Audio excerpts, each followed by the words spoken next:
Okay, everyone, Mr. Allen here. I'm just going to go through a quick optimization problem here regarding two trains. The idea is, if you kind of read through it, one's leaving at 10 a.m.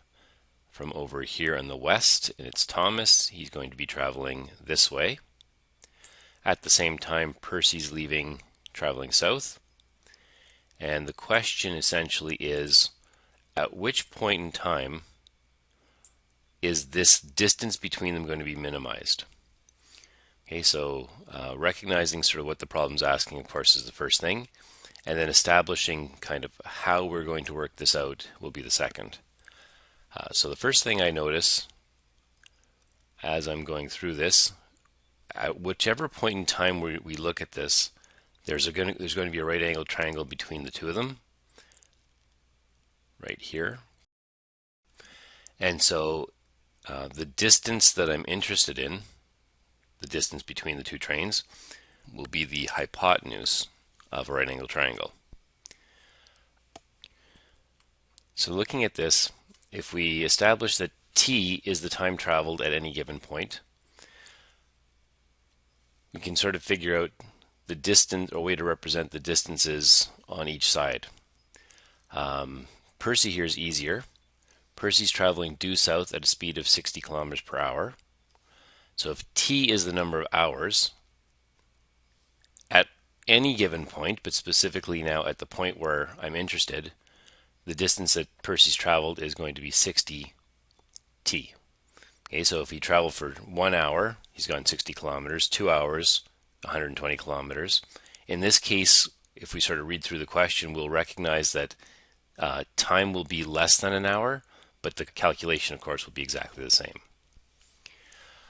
In the same way, Thomas, because he's traveling from this station over here, will have traveled at 45 kilometers per hour, 45 t, this distance right here.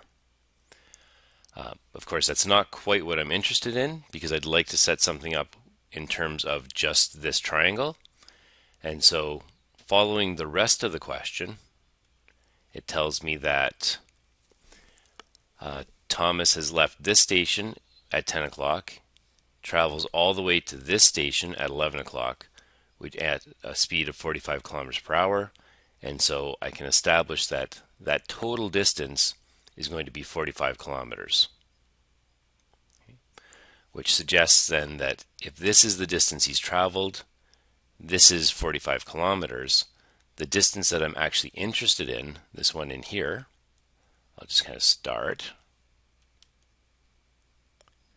is going to be 45 kilometers minus the distance that he's traveled, the 45t. So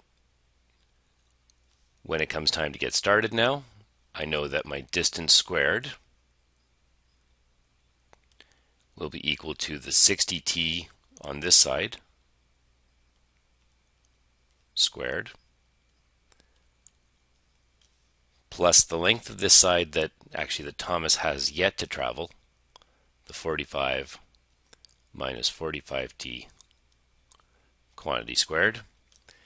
And then essentially what we're looking to do is solve for d.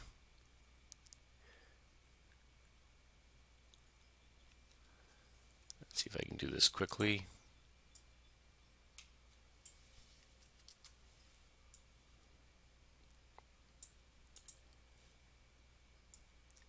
And then take the derivative.